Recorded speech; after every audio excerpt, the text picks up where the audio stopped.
أعوذ بالله من الشيطان الرجيم. بسم الله الرحمن الرحيم. فمن أظلم ممن كذب على الله وكذب بالصدق إذ جاءه أليس في جهنم مثوى للكافرين. نحمدہ ونصلی علی رسولہ الکریم، اما بعد. ناظرین، آج کلام اللہ میں سے پارہ نمبر 24 پر ہم گفتگو کریں گے. اس پارے میں مضامین بہت رواں اور اس کا پیغام دلوں کو چھو لینے والا ہے. سب سے پہلے خلاصہ سنیے. دنیا میں ہمیشہ دو قسم کے لوگ پائے جاتے ہیں. ایک وہ جو سچائی کو تسلیم کرتے ہیں، دوسرا وہ جو سچائی کا انکار کرتے ہیں اور خدا کے معاملے میں وہ باتیں کہتے ہیں جو سچ نہیں ہیں. جنہوں نے سچائی کو تسلیم کیا، اللہ تعالیٰ ان کے لیے کافی ہے. انہیں کسی اور سے ڈرنے کی ضرورت نہیں ہے. نبی صلی اللہ علیہ وسلم فرماتے ہیں کہ وہ اگر مجھے نقصان پہنچانا چاہے، یعنی اللہ تعالیٰ، دنیا کی کوئی ہستی نہیں جو مجھے اس سے روک سکے، اور اگر وہ مجھ پر مہربانی کرے تو دنیا کی کوئی طاقت نہیں جو مجھ سے اس رحمت کو روک سکے. جنہوں نے ہدایت کا راستہ اختیار کیا وہ ان کے لیے بھلا ہے، اور جنہوں نے بھٹکنے کے آپشن کو پسند کیا اس کی ذمہ داری خود ان پر ہے.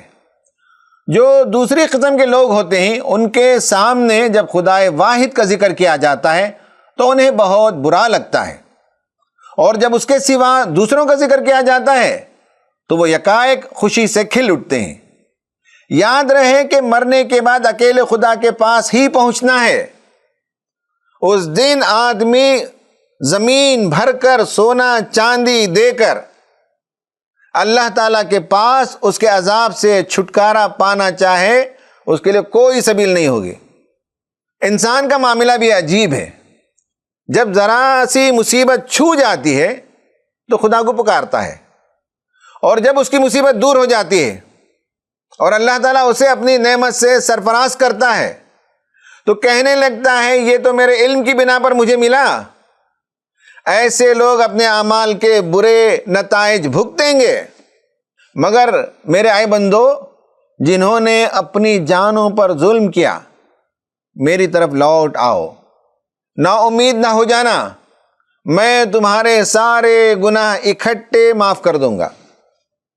لوگو، اچانک موت آنے سے قبل اپنی اصلاح کر لو، کہیں قیامت کے دن یہ کہنا نہ پڑے کہ افسوس، اس میں میری ہی تقصیر تھی.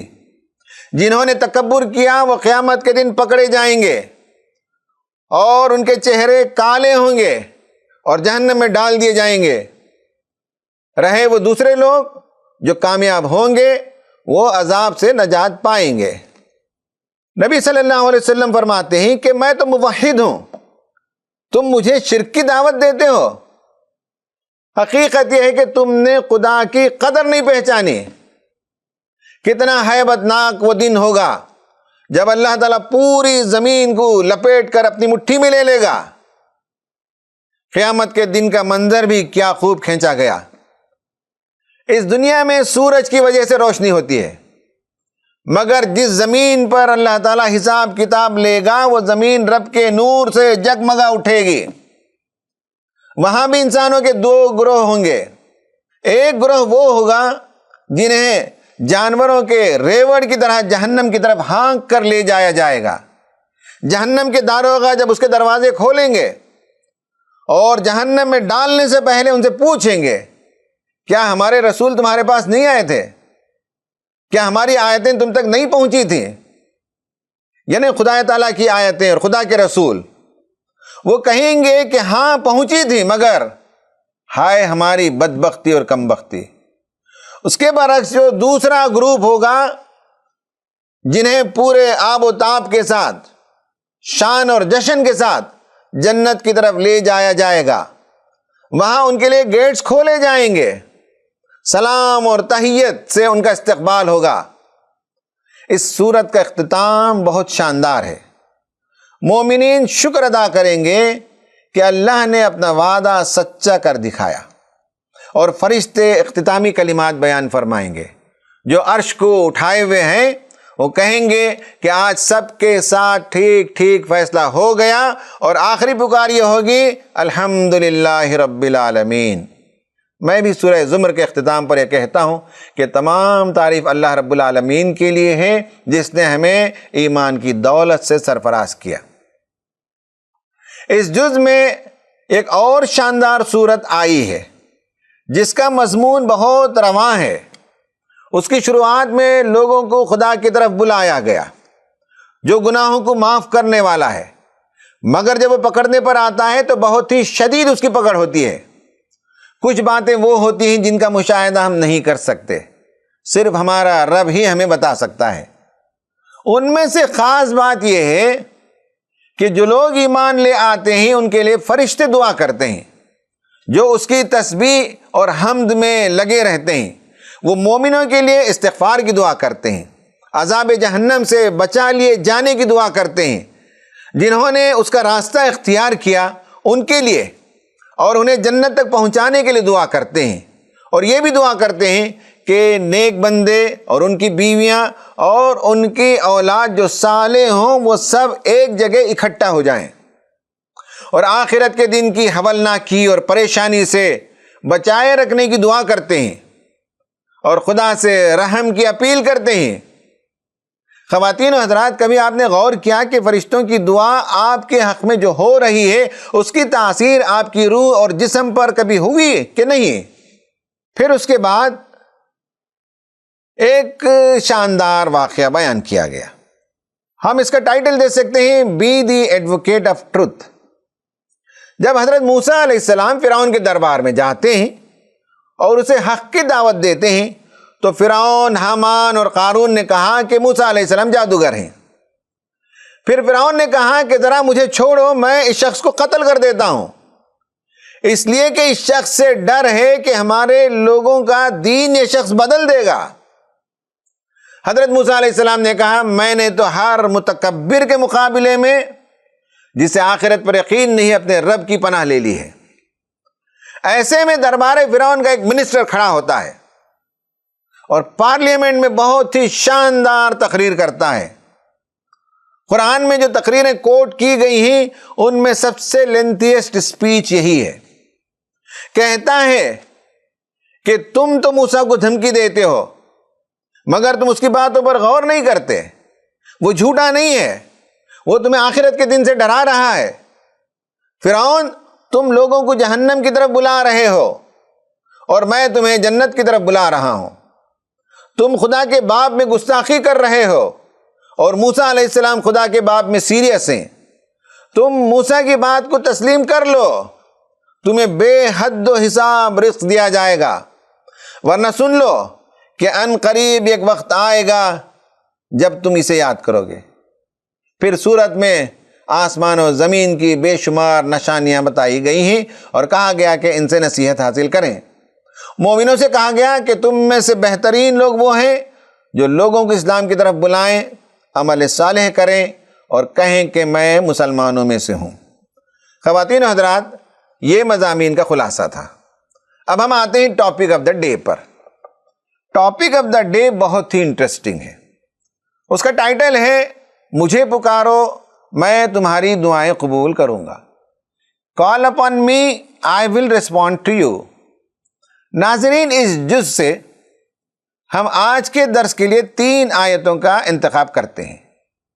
سورہ زمر سے 2 آیات اور سورہ مومن سے 1 آیت لیں گے اور دعا کے موضوع پر گفتگو کریں گے۔ سورہ زمر میں آیت نمبر 53-54، اس میں کہا گیا قل یا عبادی الذین اسرفوا علی انفسہم لا تقنطوا من رحمت اللہ ان اللہ یغفر الذنوب جمیعا انہ هو الغفور الرحیم وانیبوا الی ربکم واسلموا له من قبل ان یأتیکم العذاب ثم لا تنصرون۔ اے نبی صلی اللہ علیہ وسلم، کہہ دو کہ اے میرے بندو جنہوں نے اپنی جانوں پر زیادتی کی ہے، اللہ کی رحمت سے مایوس نہ ہو جاؤ، یقیناً اللہ تعالیٰ سارے گناہ معاف کر دیتا ہے، وہ تو غفور اور رحیم ہے۔ پلٹ آؤ اپنے رب کی طرف اور مطیع بن جاؤ اس کے قبل اس کے کہ تم پر عذاب آ جائے اور پھر کہیں سے تمہیں مدد نہ مل سکے۔ پھر سورہ نمبر 40 آیت نمبر 60، وَقَالَ رَبُّكُمُ ادْعُونِي أَسْتَجِبْ لَكُمْ إِنَّ الَّذِينَ يَسْتَكْبِرُونَ عَنْ عِبَادَتِي سَيَدْخُلُونَ جَهَنَّمَ دَاخِرِينَ۔ تمہارا رب کہتا ہے مجھے پکارو، میں تمہاری دعائیں قبول کروں گا۔ جو لوگ گھمنڈ میں آ کر میری عبادت سے منہ موڑتے ہیں ضرور وہ ذلیل و خوار ہو کر جہنم میں داخل ہوں گے۔ ناظرین، جس طرح سے بارش کی ایک ہلکی پھوار سے مردہ زمین لہلہا اٹھتی ہے، اسی طرح ہمارے دل جب گناہوں کی وجہ سے بنجر ہو چکے ہوں تو یہ آیتیں ہمیں امید دلاتی ہیں، دل کی مایوسی دور کرتی ہیں، اور جب بندہ خدا کی طرف پلٹتا ہے، گڑ گڑاتا ہے، دعائیں کرنے لگتا ہے تو اس کے دل کے اندر ایک بہار آ جاتی ہے اور اس کی زندگی کی کایا پلٹ جاتی ہے۔ آج دنیا میں لوگوں کی بڑی تعداد ایسی ہے جو مایوس ہیں، غمگین ہیں، ہوپ لیس ہیں۔ لوگوں نے زندگی میں جو گناہ کیے ہیں اس کی تلخیاں انہیں ستاتی ہیں، خدا کے حضور بھی جو گستاخیاں انہوں نے کی ہیں ان کا ضمیر انہیں کچوکے دیتا ہے۔ ہم مجلس میں لوگوں کے چہروں سے ان کے دل کی کیفیت کو نہیں پہچان سکتے، مگر وہ جانتے ہیں اور اللہ جانتا ہے۔ اسلام کے نزدیک مایوسی کفر ہے، اس لیے مایوسی سے نکالنا اسلام کا کام ہے۔ جو گناہوں کی وجہ سے سمجھتے ہیں کہ we have reached a point of no return، یعنی ہم ایک ایسی جگہ پہنچ گئے کہ اب ہماری زندگی کے اندر تبدیلی واقع نہیں ہو سکتی، یہ تصور انہیں مایوس کر دیتا ہے۔ ان کے لیے بھی توبہ اور دعا کا دروازہ ہمیشہ کھلا ہے۔ انسان کے پاس معصیت اور گناہ کا کتنا ہی بڑا ذخیرہ کیوں نہ ہو، اس آیت میں اسے خدا کی طرف واپس لوٹ آنے کی دعوت عام دی گئی ہے۔ جو لوگ بدکاریوں کی وجہ سے بہت دور چلے گئے ہوں اور مایوس ہو گئے ہوں، ان کے لیے اچانک یہ آیت ایک ٹھنڈی ہوا کے جھونکے کی مانند ہے۔ بندہ کبھی خدا کے حق میں کوتاہی کر دیتا ہے، کبھی بندوں کے حقوق مار لیتا ہے، اور کبھی خود اپنی ذات میں گناہوں کی وجہ سے اپنے ذات کا حق ادا نہیں کر پاتا۔ اللہ تعالی ہماری کمزوریوں سے واقف ہے، اسے یہ معلوم ہے کہ گناہوں کی وجہ سے اس شخص کا توازن ختم ہو گیا ہے، اور یہ اپنی روح کو ریچارج کرنے کے لیے چارجنگ سٹیشن پر آنا چاہتا ہے۔ یہ آیت بتاتی ہے کہ اب بھی واپسی ممکن ہے۔ قرآن کا انداز تخاطب دیکھیے کہ کتنی رحمت بھرے لہجے میں قرآن کہتا ہے، اے میرے بندو میری رحمت سے مایوس نہ ہونا۔ یہ ویسا ہی ہے جیسے ایک بھٹکا ہوا بیٹا جب گھر واپس لوٹ کر آتا ہے تو باپ بہت خوش ہو جاتا ہے۔ حدیث میں آیا ہے کہ جب بندہ خدا کی طرف لوٹ کر آتا ہے تو اللہ تعالیٰ بہت خوش ہوتا ہے، اس آدمی کی طرح جس کا سفر کے دوران ساز و سامان گم ہو گیا ہو اور پھر مل گیا ہو۔ حضرت عیسیٰ علیہ السلام نے بلیغ انداز میں خدا کی طرف لوٹنے کی ترغیب دی۔ لیوک چیپٹر 11 ورسز 15 to 32، اس میں ایک خوبصورت کہانی سنائی گئی ہے۔ ایک باپ تھا، اس کے 2 بیٹے تھے، ان میں سے جو چھوٹا لڑکا تھا وہ اپنے باپ سے اپنے حصے کی دولت لے کر کہیں دور چلا گیا، اور اس کہانی کا نام ہے دی پروڈیگل سن، یعنی مصرف بیٹا، شاہ خرچ بیٹا یا اڑاؤ مزاج کا بیٹا۔ وہ باپ سے پیسے لے لیا، دولت لے لیا اور چلا گیا۔ وہاں جانے کے بعد اس نے شاہ خرچی کی، خوب پیسے اڑائے۔ ایک دن کنگال ہو گیا اور وہ دانے دانے کو ترسنے لگا۔ سوچتا تھا کہ کیا میں گھر لوٹ کر چلا جاؤں، میرے گھر میں تو اتنا کھانا پانی ویسٹ ہوتا ہے، نوکر چاکر کھانے کے بعد بھی جو کھانا بچ جاتا ہے بس وہ مجھے مل جائے تو میری زندگی گزر جائے گی۔ ایک دن وہ لوٹ کر باپ کے پاس آتا ہے اس کی توقع کے خلاف اس کا باپ انتہائی شفقت کے ساتھ اپنے باہوں میں لے لیتا ہے اور ذرا بھی ڈانٹ ڈپٹ نہیں کرتا. پھر اپنے نوکر چاکروں کو کہتا ہے کہ چھوٹا بیٹا لوٹ کر آیا ہے، اس کی خوشی میں ایک جانور ذبح کرو، دعوت ہونی چاہیے. بڑا بیٹا ناراض ہو جاتا ہے اور کہنے لگتا ہے کہ کبھی میرے اعزاز میں آپ نے دعوت نہیں کی اور یہ فراری بیٹا لوٹ کر آیا ہے تو آپ اتنا خوش ہو گئے ہیں.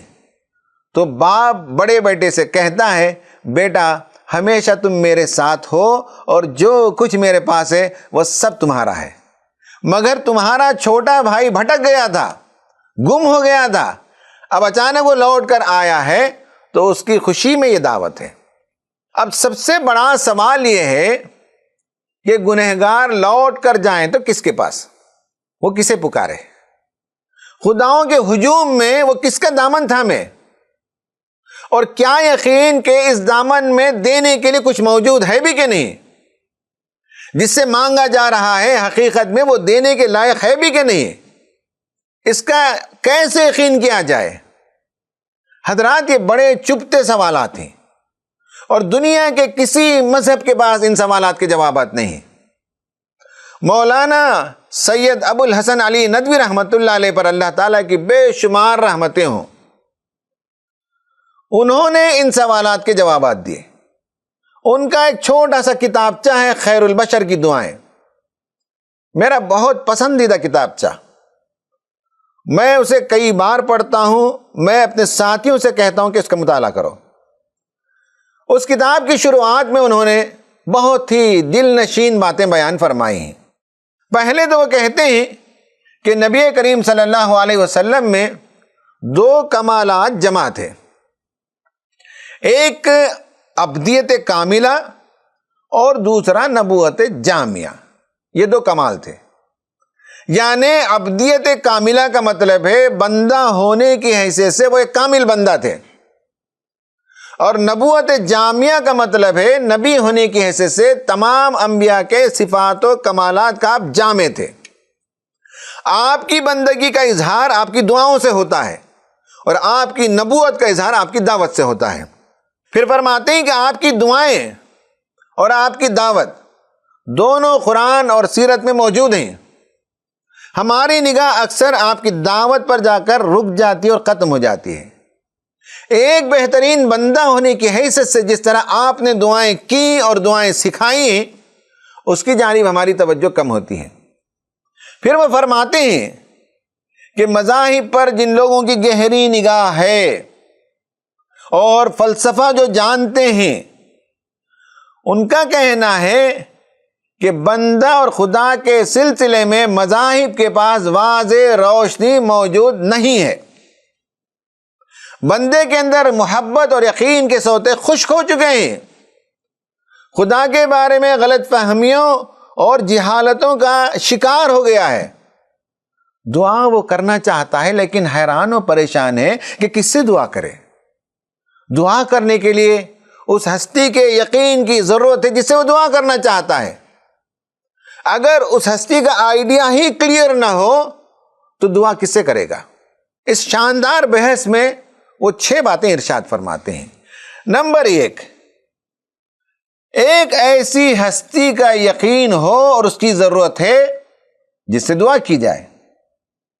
پھر یہ یقین ہو کہ جس سے دعا کر رہا ہے اس کے پاس ہر طرح کی قدرت ہے اور دینے کے لیے اس کے پاس سب کچھ موجود ہے. پھر تیسرا یقین یہ کہ اس کے در کے سوا کوئی اور در نہیں. چوتھا یقین یہ ہو کہ وہ خود بھی دینا چاہتا ہے اور اس کی محبت، رحمت، بخشش، عطا، احسان، انعام یہ سب اس کی خاص صفات ہیں. پھر 5واں یقین اسے یہ ہو کہ ہم مخلوق ہیں، سراپا محتاج ہیں اور کشکول گدائی ہیں. پھر اسے یہ یقین ہو کہ خالق اور معبود اپنی مخلوق سے بہت قریب ہے، اس کی شہرک سے بھی زیادہ قریب ہے. وہ ہر ایک کی پکار کو سنتا ہے اور جواب دیتا ہے اور مدد کرتا ہے. یہ 6 پری ایمبل بیان کرنے کے بعد وہ تفصیلات لکھتے ہیں. آئیے ان میں سے کچھ اور باتوں کو ہم دیکھتے ہیں. اگر بندے کو اس ذات سے متعلق اور اس کی صفات کے متعلق کوئی علم نہ ہو جس سے وہ سوال کرنا چاہتا ہے اور مدد مانگنا چاہتا ہے، تو پھر کس یقین کے ساتھ وہ پوچھے گا؟ جس کا پیدا کرنے میں، اس کائنات کو چلانے میں اور ہمیں رزق دینے میں کوئی عمل دخل نہ ہو، وہ ہمیں کیا دے گا؟ الہ کی کثرت انسانوں کو یقین نہیں عطا کرتی کہ وہ کس سے مانگے۔ اسے کیسے معلوم ہو کہ جن سے مانگ رہا ہے ان کے پاس وہ سب کچھ دینے کے لیے ہے کہ نہیں جو وہ طلب کرنا چاہتا ہے؟ کوئی کہتا ہے کہ فلاں خدا سے مانگنا چاہیے، تو سوال یہ ہے کہ اس خدا نے کب اور کہاں کہا کہ مجھ سے مانگو، تمہیں میں دوں گا؟ ایسا کسی نے کہا ہو تو وہ کہاں لکھا ہوا ہے؟ جو کچھ بھی عظمت پائی جاتی ہے وہ ان کے ایجنٹوں کی طرف سے، ان کی مارکیٹنگ کی وجہ سے ہوتی ہے۔ ان کی طرف ویسی باتیں منسوب کر دیتے ہیں جس کا ان ہستیوں نے کبھی دعویٰ تک نہیں کیا۔ قرآن کا احسان ہے اور آپ صلی اللہ علیہ وسلم کا احسان ہے کہ پھر سے بندوں کو خدا سے ہم کلام کر دیا اور دعا کی دولت آپ نے عطا فرمائی۔ آپ صلی اللہ علیہ وسلم نے دعا کیا دی؟ بندگی دی۔ بندگی کیا دی؟ زندگی کی لذت عطا فرما دی۔ قرآن کہتا ہے وَإِذَا سَأَلَكَ عِبَادِي عَنِّي فَإِنِّي قَرِيبٌ۔ انسان جس کے در پر مانگنے جائے اس کے بارے میں یقین ہو کہ وہ جاگا ہوا ہو۔ اگر وہ سویا ہوا ہو تو اس سے سوال کرنا بیکار ہے اور جواب کے پانے کا کوئی امکان نہیں۔ اس جز میں سورہ نمبر 48 آیت نمبر 65 میں یہ بتایا گیا هو الحی لا الہ الا ہو فادعوہ مخلصین لہ الدین الحمد للہ رب العالمین۔ وہی زندہ ہے، اس کے سوا کوئی معبود نہیں، اسی کو تم پکارو اور اپنے دین کو اس کے لیے خالص کر کے ساری تعریف اللہ رب العالمین ہی کے لیے ہے۔ قرآن نے اس غلط فہمی کو بھی دور کر دیا کہ کسی اور کے پاس نفع اور نقصان پہنچانے کی قدرت نہیں ہے۔ خدا واحد اگر کسی کو نقصان پہنچانا چاہے تو کوئی اسے نفع نہیں پہنچا سکتا، اور اگر خدا واحد اسے نفع پہنچانا چاہے تو کوئی اسے روک نہیں سکتا۔ یہ یقین اسلام کی خصوصیت ہے۔ اسی جز میں سورہ زمر آیت نمبر 38 میں یہ بات کہی گئی ہے۔ پھر اس جز میں قرآن صرف یہ واضح نہیں کرتا کہ بندہ اپنے مالک سے دعا کر سکتا ہے، بلکہ قرآن نے کہا کہ دعا خدا کو مطلوب ہے، وہ اس سے خوش اور راضی ہوتا ہے، اور جو دعا نہیں کرتے ان سے سخت ناراض ہوتا ہے۔ ان کے بارے میں قرآن کہتا ہے کہ وہ سرکش لوگ ہیں، وہ متکبر لوگ ہیں جو خدا سے دعا نہیں مانگتے اور خدا سے مانگنے سے گریز کرتے ہیں۔ آج کے درس کی تیسری آیت میں یہی بات بیان کی گئی ہے۔ نبی کریم صلی اللہ علیہ وسلم نے جو دعائیں ہمیں سکھائی ہیں وہ انتہائی شاندار دعائیں ہیں۔ ان کے الفاظ نہایت مؤثر اور بلیغ ہیں، اور جن پہلوؤں کا احاطہ آپ صلی اللہ علیہ وسلم نے کیا وہاں تک ہمارا ذہن جاتا ہی نہیں۔ اور چونکہ وہ پیغمبر تھے، پیغمبر کی زبان سے نکلے ہوئے کلمات تھے، اس لیے اس کے اندر نبوت کا نور پایا جاتا ہے۔ آپ کی دعاؤں میں انسانیت کے لیے آپ کے دل میں جو درد پایا جاتا تھا وہ آپ کی دعاؤں میں ظاہر ہوتا ہے۔ مولانا علی میاں فرماتے ہیں کہ آپ صلی اللہ علیہ وسلم کی سکھائی ہوئی دعائیں لٹریری پہلو سے بھی اہم اور بہت شاندار ہیں۔ ادبی ذخیرے کے وہ نادر شہپارے ہیں۔ ان دعاؤں میں تکلفات نہیں ہیں، بے ساختگی ہے، دل کے جذبات کی بے تکلف ترجمانی ہے۔ آپ کی دعائیں ادب کا معجزہ ہیں۔ آپ نے جو دعائیں سکھائیں وہ زندگی کے ہر موڑ پر خدا سے ہم کلامی سکھاتے ہیں۔ انسان جب بستر سے اٹھتا ہے تو اس کی دعا ہے کہ بندہ اس کے نام سے ایک چھوٹی موت میں گیا تھا اور اس کے بعد اسی کے نام سے وہ اٹھ رہا ہے۔ باتھ روم میں داخل ہوتے وقت وہ دعا کرتا ہے کہ باتھ روم میں خبیث خیالات پیدا نہ ہونے پائیں۔ وضو کرتے وقت وہ دعا کرتا ہے کہ وہ اندر سے اور باہر سے پاک بننا چاہتا ہے۔ اپنا چہرہ آئینے میں دیکھتے وقت وہ دعا پڑھتا ہے کہ اللہ تعالیٰ اس کی تخلیق جیسے خوبصورت بنائی ہے اس کے اخلاق کو بھی خوبصورت بنا دے۔ باتھ روم سے نکلتے وقت وہ دعا کرتا ہے کہ رب تیرا شکر ہے پیٹ میں ایک اذیت تھی، وہ اذیت دور ہو گئی۔ فجر کی نماز کے لیے گھر سے نکلتے وقت دعا کرتا ہے کہ اللہ تعالیٰ اس کے قلب میں، سماعت میں، بصارت میں اور اس کے چار جانب نور ہی نور عطا کرے، تاکہ اس کی سوچ میں نور ہو، اس کی باتوں میں نور ہو، اس کے ہر قدم میں نور ہو۔ مسجد میں جب داخل ہوتا ہے تو دعا کرتا ہے کہ اے رب تیری رحمت کے دروازے میرے لیے کھول دے اور مجھ پر تیری رحمت انڈیل دے۔ فجر کی نماز پڑھ کر جب مسجد سے باہر نکلتا ہے تو دعا کرتا ہے کہ یا رب اب میں دنیاوی کاموں میں مشغول ہوتا ہوں، مجھے تیرا فضل چاہیے۔ غرض زندگی کا کوئی گوشہ نہیں جس میں نبی محترم نے ہمیں دعا نہ سکھائی ہو۔ افسوس کی بات یہ ہے کہ ہماری نئی نسل بھی ان سب چیزوں سے ناواقف اور اس کی لذت اور سرور سے نا آشنا ہوتے ہیں۔ ہمارے جو وطنی بھائی ہیں ان کو یہ معلوم ہونا چاہیے کہ دعا دراصل اضطراری صورتحال میں، اینکشیس کنڈیشن میں، جب انسان ہر طرف مسائل میں گھر جاتا ہے اور پھنس جاتا ہے تو اس وقت خدا کو پکارنے کا نام عربی زبان میں دعا تھا۔ اسلام نے اس کے مفہوم کو یوں بدل دیا کہ صرف دکھی انسان دکھ کے وقت نہ پکارے بلکہ چین اور سکھ کے زمانے میں بھی ہمیشہ وہ خدا کو یاد کرتا رہے، اس کا نام دعا رکھ دیا گیا۔ اسلام میں دعا کا مطلب صرف مانگنا نہیں ہے بلکہ اللہ تعالیٰ کی تعریف و توصیف بیان کرنا ہوتا ہے۔ اب دعا کا یہ مفہوم دیگر مذاہب کے لوگوں کے ماننے والوں کے پاس ہے کہ نہیں ہمیں نہیں معلوم۔ اسلام نے ہمیں جو تصور دیا وہ یہ کہ دعا دراصل خدا سے ہم کلامی ہے، اٹس اے کمیونیکیشن، اس سے باتیں کرنا ہے، اس کی عظمت کے گن گانا ہے، اس کی شان اور تعریف بیان کرنی ہے۔ کائنات میں بکھری اس کی نشانیوں سے انسان جو تاثر لیتا ہے، جو حیرت کے عالم میں ڈوب جاتا ہے اور خدا کی قوت اور اپنی کمزوری کا احساس جو اس کے اندر ابھرتا ہے، اس احساس کے اظہار کا نام دعا ہے۔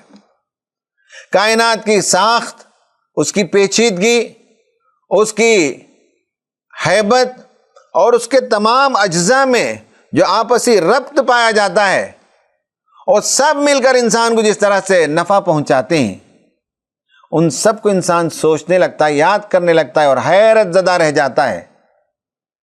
یہی دعا ہے کہ کائنات کے ان سب چیزوں پر غور کر کے اللہ تعالیٰ سے کہتا ہے کہ واہ تو نے کیا کیا میری زندگی کے انتظامات کیے۔